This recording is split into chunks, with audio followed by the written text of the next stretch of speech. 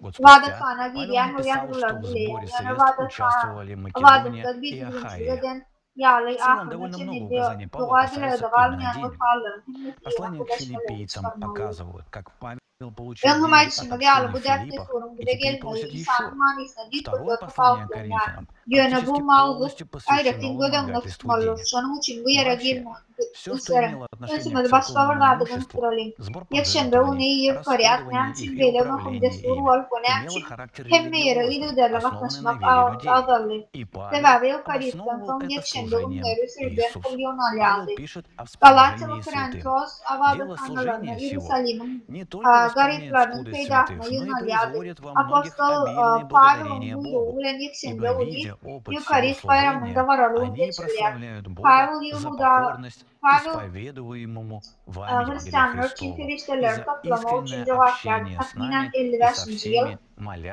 за вас по расположению к вам. То есть Павел Korintiyanlara как раз yazılan косвенно утверждает, что Mukaddesli için материальная yılında помощь, Galatya оказанная vaadathanalarına святому, buyuruşun yağlı может edin. способствовать и Heptanin тому, birinci что gününe он her помолится за birine вас Богу. bir haftalık И еще oyun в ve одном devletin обосновании ruhu kaptırışı необходимости yaratmış. пожертвований Павел Tutuşiklan прибегает tümü к самому sayılarsan низкому, sadakama мерзкому и Yerusalim'i гнусному görmek приему. Он обосновывает Bir необходимость yıldan sonra материальных сборов Makedonya bilen жертвой Ahayanın Иисуса. yunama işlerine Иудей, фарисей Савл katlaşmağını yazdı. хорошо Umuman объясняет, adamda почему Pavl'ın Коринфянам нужно götürmelerini было kutset быть atan kul щедрыми. hakta. Он написал, Filiplara Иисус yazılan обнищал hakta ради вас, Pavl'ın дабы вы Filip'taki обогатились. yunakta nerede Конечно, kullanıldığını им ve нужно indi было has подражать kısa примеру щедрости gösteriyor. Иисуса. Кроме того, поскольку Бог обогащал их на Kariyanlılara всякую yazılan щедрость, ikinci hatta было bütün уместно, чтобы они dünyalı тоже kul talep помогали etmekleri нуждающимся святым, bağışlanıyor. а Umuman значит, aydanında передавали свои vaadathane деньги людям, emlakları bilen оставленным bağlanışlı Павлом. ehlidat. Хотя Новый Завет не Hayır sahabat сообщает, когда же yunamak эти çıkacıları ve пожертвования были dolandırmak переносветы в adamların Иерусалим. inancına Но, esaslayan dini безусловно, hareketlere iyi olur. их сбор Pavel сам по bunu себе İsa трактуется hizmet как etmeklerine весомое akladı. явление, Pavel якобы он способствовал mukaddeslere kömek единству etmek среди hakkı yer братьев yardı. и позволял христианам, не евреям, выразить свою признательность соверующим евреям за получение Yani от них Pavel духовных mukaddeslere богатств. verilen maddi kamuoyun Появление kendisinin Павла için в храме gayet вскоре var по его прибытию в Иерусалим koşan спровоцировало koşabilecek беспорядки и привело к Gıytaklayın его tasdikleyen. временному аресту. Hayır sahabat И ve не совсем ruhluğunun yeni bir известно, куда пошли delillerine собранные Pavel деньги. infes ve erbe В целом, tutula такие Yusuf'ti. регулярные Maddi церковные сборы yığınların ve приводят к ruhluğunu тому, что İsa'nın многие kurbanlığıyla верующие, naklayar. особенно из вновь Farisey, вступивших, Yevrey, Saul, отдают в пользу христианских общин часть Kariyanlıların своего nemçin имущества, sahi передают все или olmalığını долю düşündürüp наследства. şeyleye diyer. Имущество общин İsa, накапливается bay через olmak için senin için развивающуюся garip olur. благотворительность, многочисленные подарки. И поскольку структура İsa, усложняется, senin bay то, как olmak мы için упоминали öz garip выше, olur для diye. наблюдения за rastущим Elbette İsa'nın имуществом sahliliğinin общины misalından избирается görüldü almalı. постоянное Bundan başka должностное da лицо, Hudayoları надзиратель, her birinin епископ. için По paylaştıran мере ve возрастания sebepli численности netes общины, накопления mukadeslere de имущества, kömür edip kullarını усложнения Pavel культа, tarafından роль denen епископа adamlara стала vermek возрастать, yerlikte и ilk уже к oldu. концу II века он стал признанным главой, в котором важно Ve bu усматривать sadakaların Господа Yeruşalim'daki Иисуса, mukadeslere наделенного kaçan божественной geçirilen властью. aydılmasa da Итак, elbette мы onların вернулись, дорогие yığıntısının друзья, özü к doğanların тому arasına пустому adi bir понятию, üstünden с ve чего Yevrey павловского değil, лжеучения. Hristiyanlara beyan etmeye yol Власть. açan hüküm hadisi hakkında düşünürler. Poder. Ruhu baylıklara Y esta alanlıklar es, en için nuestra belirli opinión, la Yevreylere principal minnettarlar. sustitución que ha distorsionado fundamentalmente el cristianismo y las verdaderas enseñanzas de Jesús. En su falsa enseñanza, el fariseo judío Pablo, en efecto, resucita el antiguo concepto fundamental judío que se originó en Sumeria y en realidad incluso antes, de que el sumo sacerdote supuestamente elegido por Dios y el gobernante es una sola persona. Es decir, se sacralizaba el poder, lo que daba al gobernante total impunidad e infalibilidad. En la primera carta a los romanos, Pablo en efecto afirma esto. Toda persona debe someterse a las autoridades de gobierno, pues toda autoridad proviene de Dios, y los que ocupan puestos de autoridad están ahí colocados por Dios. Por lo tanto, cualquiera que se rebele contra la autoridad se rebela contra lo que Dios ha instituido. Jesús rechazó cualquier autoridad en el mundo porque sabía exactamente de quién provenía. Y le llevó el diablo a un alto monte y le mostró en un momento todos los reinos de la tierra. Y le dijo el diablo: a ti te daré toda esta potestad y la gloria de ellos, porque a mí me ha sido entregada, y a quien quiero la doy. Si tú, postrado, me adorares, todos serán tuyos. Respondiendo, Jesús le dijo: vete de mí, Satanás.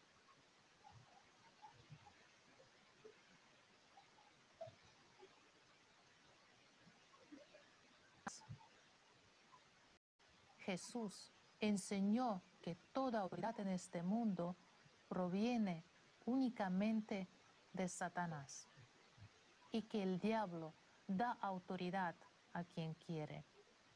Entonces, surge la pregunta: ¿quién es el Dios de Pablo? El Dios de quien proviene toda autoridad en este mundo, la autoridad de reyes, jefes, obispos. Pablo insta a su rebaño a rezar y dar gracias a Dios por sus jefes y reyes. Exhorto ante todo a que se hagan rogativas, oraciones, peticiones y acciones de gracias por todos los hombres, por los reyes y por todos los que están en eminencia, para que vivamos quieta y reposadamente en toda piedad y honestidad, porque esto es bueno y agradable delante de Dios nuestro Salvador. Pablo señala que esto es agradable a nuestro Dios. Seguramente nosotros ya sabemos a qué Dios le agrada. Pedro se hace eco de Pablo al explicar cómo debe ser la relación entre la autoridad y los súbditos. Es una relación basada en la obediencia y el temor, y el jefe se equipara al siervo de Dios. Y si no quiere ser castigado, complace a la autoridad. Es interesante que el modelo de esta relación sea muy similar al modelo de la relación entre el Dios judío del Antiguo Testamento y sus súbditos. Someteos por causa del Señor a toda institución humana, ya sea al rey como autoridad o a los gobernadores como enviados por él para castigo de los malhechores y alabanza de los que hacen el bien, porque esta es la voluntad de Dios. Así, Pedro, siguiendo también la falsa enseñanza de Pablo, iguala la voluntad del rey con la voluntad de Dios. Este peligroso momento se convirtió en el veneno que corrompió el cristianismo desde dentro y siglo tras siglo carcomió la verdad traída por Jesús. El poder pervierte a toda persona. El poder absoluto pervierte absolutamente. Jesús advirtió de lo pernicioso del poder y previno a sus discípulos: ustedes saben que los gobernantes de este mundo tratan a su pueblo con prepotencia y los funcionarios hacen alarde de su autoridad frente a los súbditos. Pero entre ustedes será diferente. El que quiera ser líder entre ustedes deberá ser sirviente, y el que quiera ser el primero entre ustedes deberá ser esclavo de los demás. Y hay que señalar con justicia que hay momentos en el Evangelio donde Jesús menciona que Él da poder a los apóstoles y discípulos entre los 70. Pero ¿de qué poder está hablando? Dice: os doy poder sobre los demonios. En un caso y en otro, poder sobre los escorpiones y sobre las serpientes, que son símbolos asociativos de las pasiones del ser humano. Es decir, Jesús habla del poder del ser humano sobre su naturaleza inferior, de que su enseñanza y él dan poder para refrenar a esa naturaleza inferior. Pero nunca y en ninguna parte dijo que transfiere a alguien el poder sobre las personas. El poder sobre las personas transmitía y cantaba en voz alta más que todos el anticristo, el fariseo y el judío Saulo. Al haber trazado su camino para establecer, o diciendo más correctamente, destruir la fe cristiana, vemos que cada paso que dio fue medido y calibrado. Además, a pesar del cartel de supuesta persecución por parte de judíos y romanos, vemos por muchos signos que en esta actividad fue muy apoyado tanto por judíos como por romanos, tanto representantes del Sanedrín como de la nobleza romana. Vemos claramente que Saúl no fue una persona accidental, sino especialmente enviada a una misión concreta.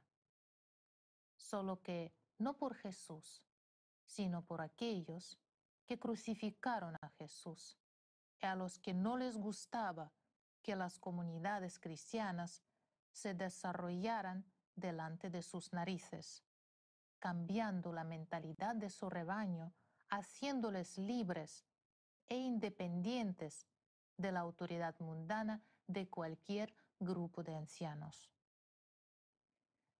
Si Jesús dijo que el camino a Dios es a través de la fe, el amor y el cambio interior, Pablo dejó solo la fe, sustituyó el amor por el temor a Dios y transfirió la comunicación interior con Dios a acciones rituales en lo externo.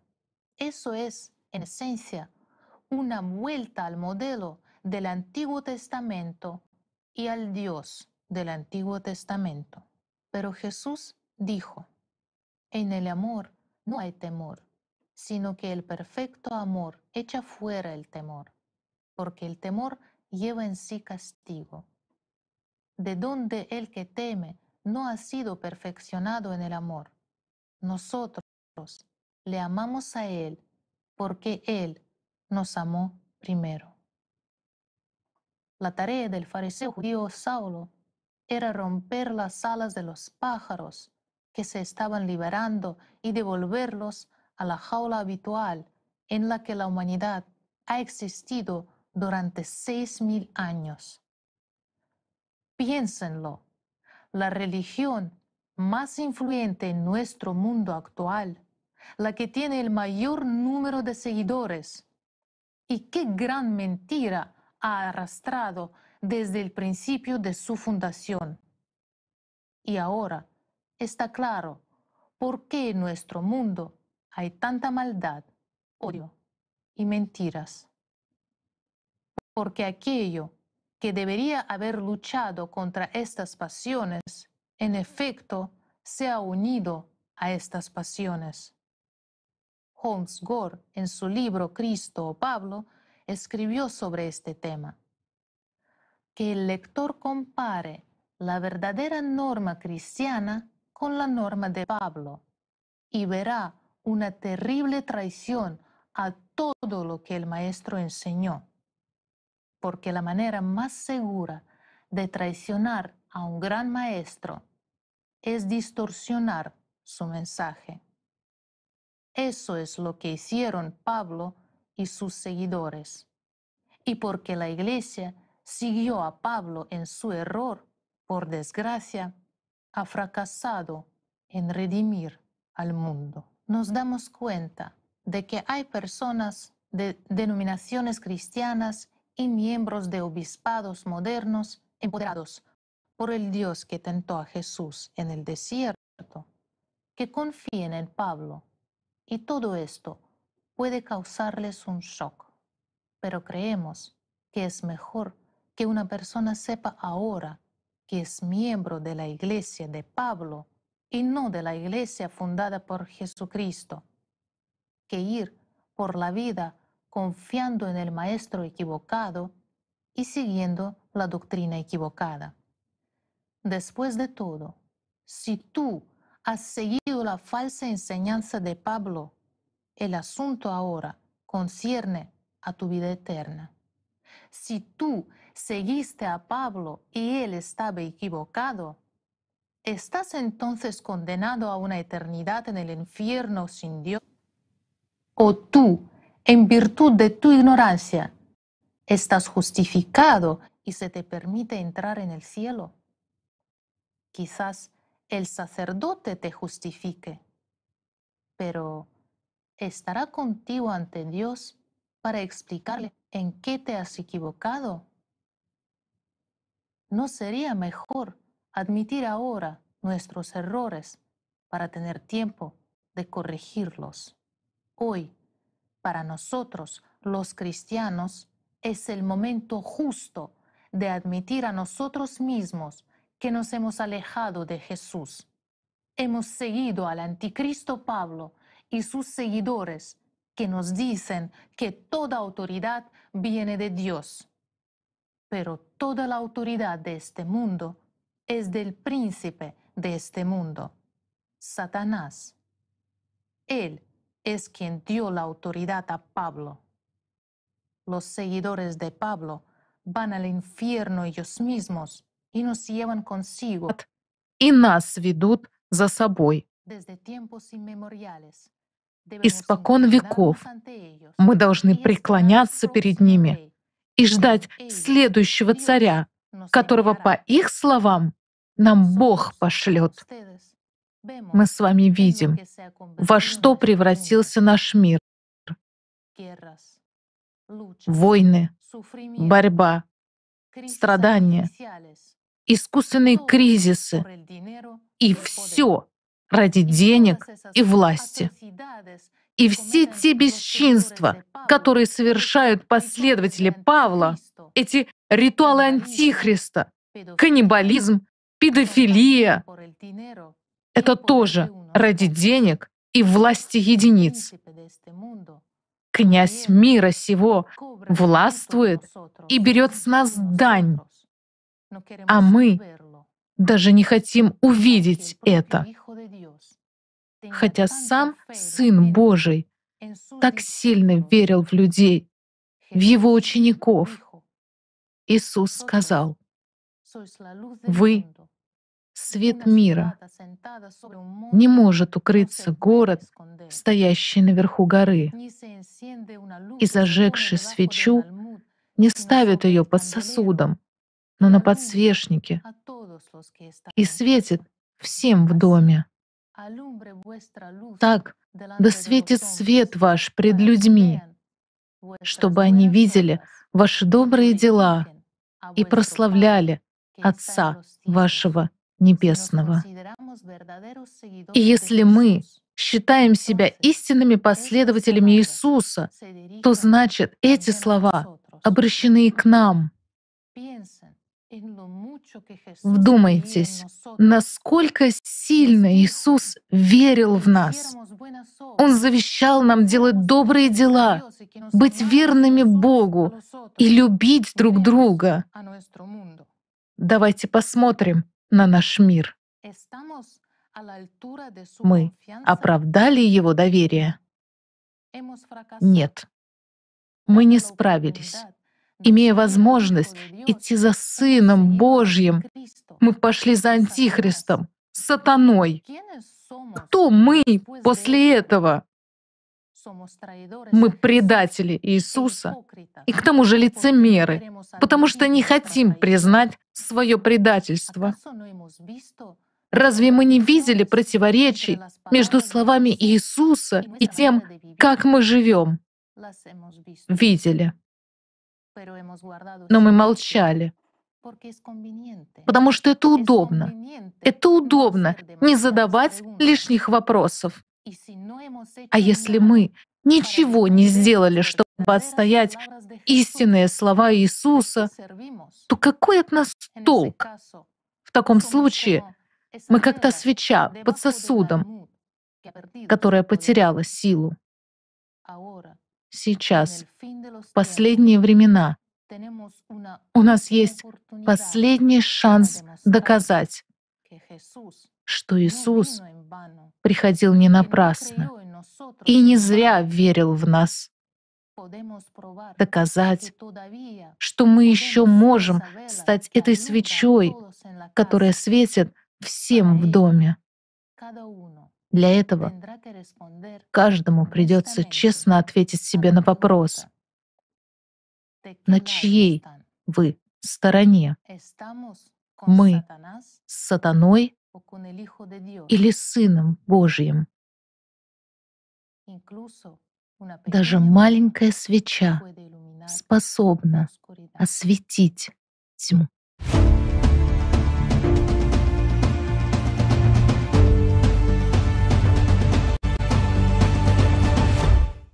Итак, сейчас мы с вами уже понимаем, что причина, по которой сегодняшняя христианская религия настолько отличается от того учения, которое Yahudi fazli salti o'zining soxta ta'limoti bilan Iso e'lon edan haqiqiy siqib chiqadigan ekanligini tushunib yetdik. Ammo biz javob berishimiz kerak bo'lgan va bir savol bor: qanday edib soxta ta'limot mahalliy emas, balki butun dunyo hukmronlik qila boshladi va bu yerda biz eramizning 4-asrida sodir bo'lgan asosiy voqeani kelamiz. Isoning dandan 300 yil o'tgach Rim imperatori Konstantin xristianni davlat dinini aylantiradi. Nimaga? Tug'ulandan qadimiy xudolara mintiramiz, quyosh sig'inish e'tiqodi edan hukmron to'satdan shunday qaror qabul edadi. Bu oxir oqibat Rim imperiyasi va insonning keyin qayt ta'sir edadi. Keling buni aniqlaylik. Birinchidan, keling savollarga javob beraylik. Nega Konstantin Nasroniyni tanladi? Shuni tushunish kerak. 4-asrdan boshlaridan kelib Rim imperiyasi imperatori Xatit uchun ikkinchi kurash olib boran edi. Imperator faqat raqibini yo'q qilish orqali hokimiyati tepasine kelishi mumkin edi va shuningdek keyin uning oldina o'z hokimining qonunini o'z fuqarolarini oldina o'rnatish vazifasini qo'ydi. Konstantin shunday vaziyatda tusha qoldi. Qanday edib u o'z hokimiyatini qonuniylashtirish, u dastlab Xudo yoki yagona quyosh sol o'z xudosi sig'inish orqali o'z qonuniy o'rnatishga intilan, o'zini quyosh bilan bog'lan, o'zini najot, quyosh, dunyo nuri haqida quyosh va boshqa unvonlar beradi. Ammo turli xil monoteist va politeist qarashlar hukmron bo'lgan Rim imperiyasi bular faqat ular jumlasidan edi. Ular Konstantin orzu edan har tomonlama qudratli tan olish darajasini kafolatlay olmasdi.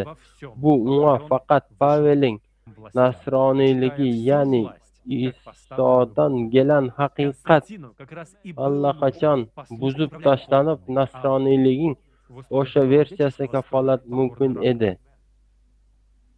Ammo boshqa tomondan o'sha paytda xristianlar orasida ko'pchilik bo'lgan Pavel dogmalarining izdoshlari Konstantin uchun juda mos edi. Chunki nasroniylik Pavel versiyasida iymonli hokimligi, Xudoning tanlanlari sifatida hurmat edish va hamma narsada unda bo'ysunish kerak edi.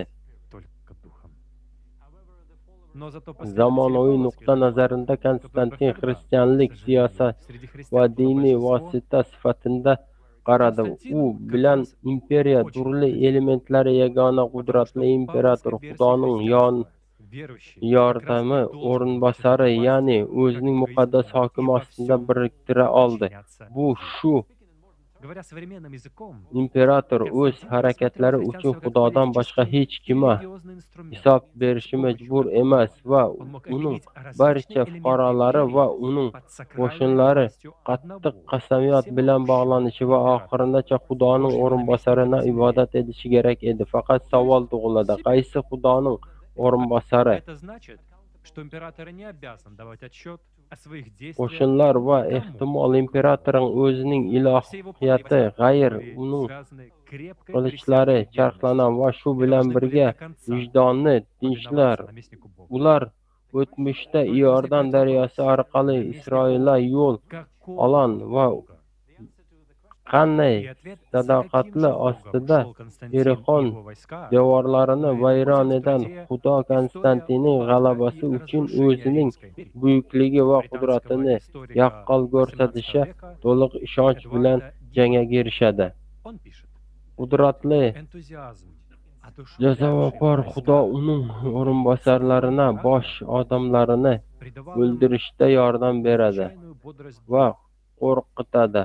Iso Masih shunday Xudo haqida biror narsa aytganmi? Yo'q, u Xudo mehribon va rahimli Xudo ruhdir deydi. Iso shuningdek o'ldirma deydi. Xudoning jazolashi va qotillarga yordam berish haqida ayniqsa asli ahd aniqlanib aytiladi.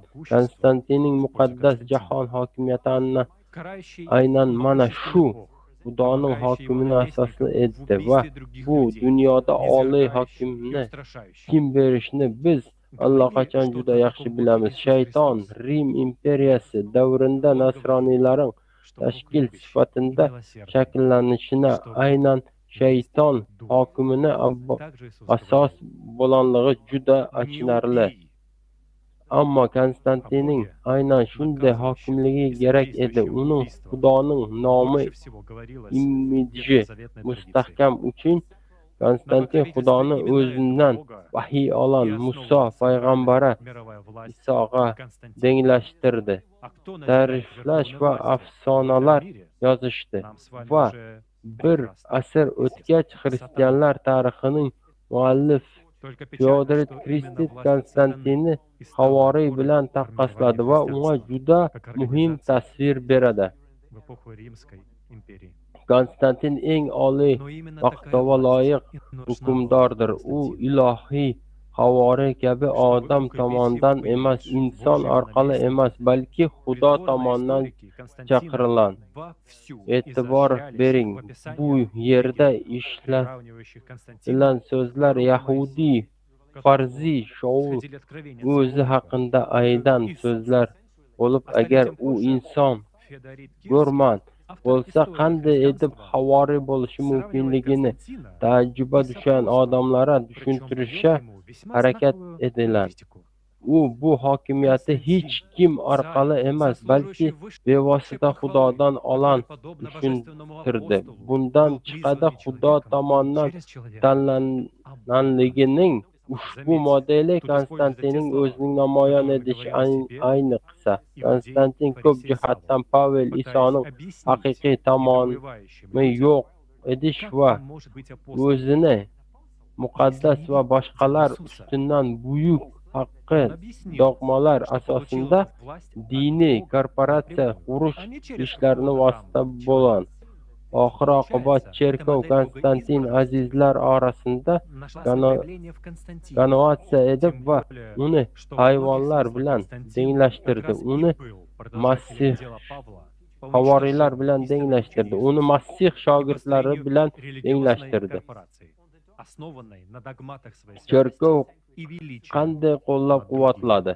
Konstantin cherkov tashkilini hukmronligini uchun nima etdi? Uni havoriylar bilan ulug'lash u hamda narsadan etdi.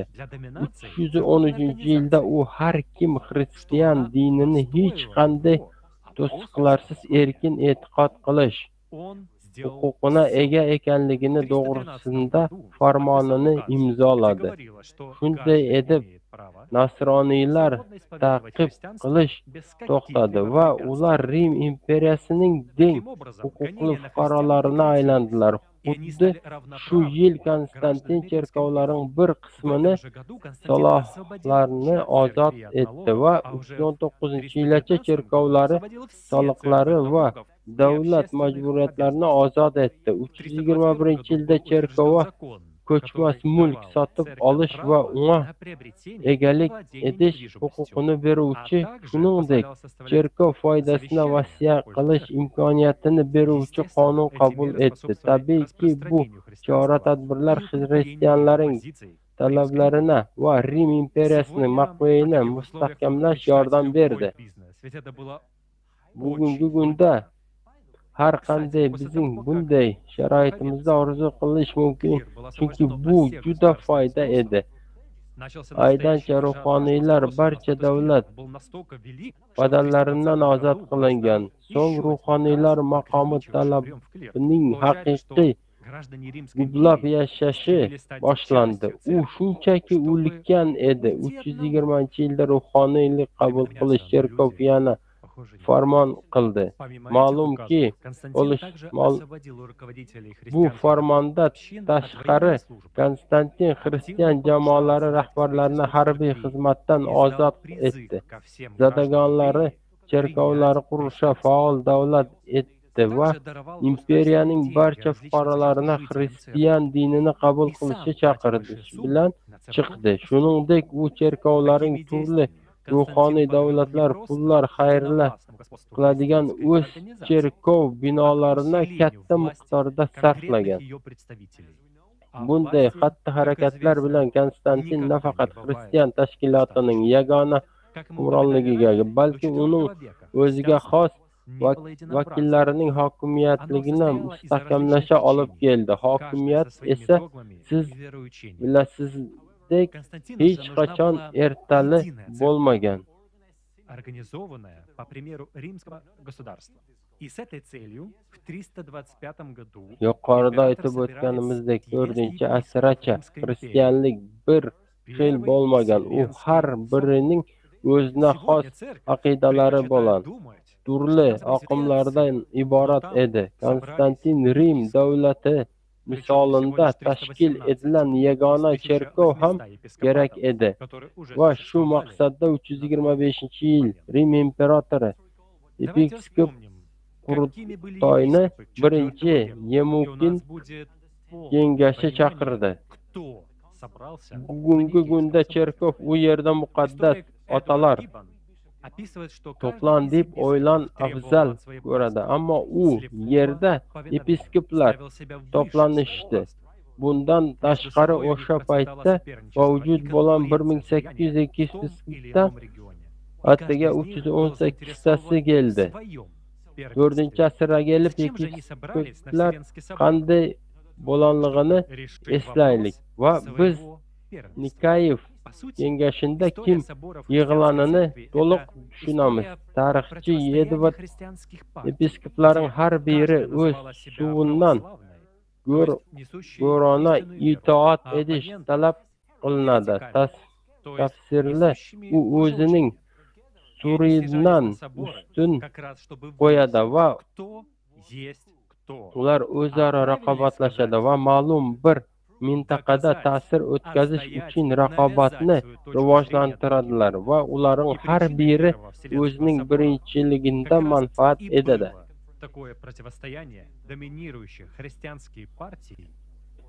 Namaga ular Yekumening kengashina yig'ilishdi. O'zini birinchiligini masalanini hal etish uchun. Aslida Nasroniy cherkovlari kengashining tarixi bu har bir o'zining pravoslav deb ataydigan, ya'ni haqiqiy e'tibori ega bo'lgan har raqibli bidatchilar, ya'ni yolg'on ta'limotlari ega bo'lgan xristian partiyalarining muvofiq tarixi va ular soborlarga kimligini bilish, aniqrog'i o'zi nuqtai nazarini isbotlash, himoya etish boshlagan majburiyat uchun kelishadi. Natijada bu kengash Konstantin ishtirokisiz emas, albatta Четвертом Вселенском Afanasitlar соборе. g'alabasi qozondi. Arianlar esa И ариане, qatag'on qilindi. Surgun jo'natildi. Yovuzlari yoqib yuborildi. Cherkovlari olib qo'yildi. Anafasinlar o'zlarining ta'limotlarini ilohiy vahiy etib esa haqiqat deb e'lon etdilar. Ammo bu uzoq davom etmadi. Chunki bir necha yil o'tgach anafasinlar o'z qatag'on qilindi va arianlar o'z hukumatlarini tikladilar. Ammo bir muncha vaqt o'tgach anafasinlar o'z hokimiyatini tikladilar. Ammo ular shunga qaramay o'zlarining e'tiqodlarini taqiqladi, qayta ko'rib chiqishga qaror etdilar va keyin 4-chi Emukun kengashida to'plandi. Faqat podium endi anafasinlar va arianlar emas, balki diofitlar va monofitlar bor edi. Garchi ikkala harakat ham anafasinlarning izdoshlari bo'lsa-da, ularda ba'zi bir kelishmovchiliklar bor edi va kimning dini haqiqat ekanligi bilishni xohladi. Bizda barcha qahramonlar bir-birlari bilan cheksiz tushunmovchiliklar va jangda ko'rmas qo'l yetak ularni doimo va sezilsiz ravishda urushtirib turadigan ba'zi bir spektaklning hikoya chizimi aytib beriladigan taassurot qoldirilyapti. Bularning barchasi ko'rishimiz mumkin kengashlar o'ta ayanchli ma'ruza edi. Biroz partiyalar o'z haqiqatini himoya etish asosidir harakat qiladigan bugungi parlamentlar o'xshab ketadi va ular uchun haqiqat ularning o'z kuchi, hokimiyati va pulidir. Nafaqat o'zlarining, balki ba'zi tushunmovchiliklar tufayli hali ularning jo'natilan tushmagan insonlarning pullarini ham bu kengasha Isoga qanday munosabatda bo'lishi, xuddi u ulara kabi hech qanday yekumenik kengash qarorlarini imzolagan har qanday ruhoniy qamoq va surgun bilan jazolanadi va bu jazoning eng xolis shakli edi. Agar biz 7-asr boshlarida bir zum oldin qarab o'tsak, yana bir shunday kengash Xaldidon soborining o'tkazgan so'ng biz vaziyatni imperatori Iraklining quyidagi farmonini ko'ramiz. U imperator Константин, пребывая в hamma иллюзии joyda того, что, наделяя христианскую церковь властью, он тем самым делает крепче опору своей императорской власти, принимает еще один судьбоносный закон, судьбоносный для человечества. В 326 году император Константин присваивает церкви гражданские функции суда. Истцы имели возможность представлять свои иски перед епископами и даже переводить их из мирской юрисдикции к церковным судьям. Решение епископа признавалось государственными органами легитимным и обязательным. Этот закон делал епископа судьей не только над христианами, но и над всеми гражданами Римской империи. Епископские суды были наделены широкими полномочиями и стали независимыми от мирских судов. А сейчас давайте сделаем небольшое отступление на тему судейства и вспомним, какую Konstantin основу для Hristiyan суда mutfağına заложил büyük иудей örnek veren Фарисей Павел. Важные Herkes функции епископа, öz imperiya которых Павел, gücünün кстати, gol часто olduğunu называет уже düşündüler. сразу Başka святыми, var Baal kanunu kabul так ediyor. он Bilen строго hıyal bilen наставляет adımlar Коринфян, чтобы за судом шли к bilen епископам, а не к gücünü. каким-то нечестивцам. 3. Первое послание к 26. yıl Коринфянам imparator апостола Павла, Konstantin глава 6, mutfağına стих dirayet 1. kadetin Как смеет vazifelerini кто у вас, böyle имея başlayar. дело с другим, судиться у Araçları ve нечестивых, taraflarını а не у святых? yetiştirip Разве не öldürülene, знаете, hatta что dünya святые будут uyuştuklarda судить мир? ruhan kavgalara Если же geçirmen вами mümkün будет varlar. судим мир, то Episkopun неужели вы kararı недостойны dövlede судить darıl неважные tarafının дела? kanunu Разве hükmen не bir знаете, karar что edilir. мы будем судить ангелов, не тем ли более дела житейские? А вы, когда имеете житейские тяжбы,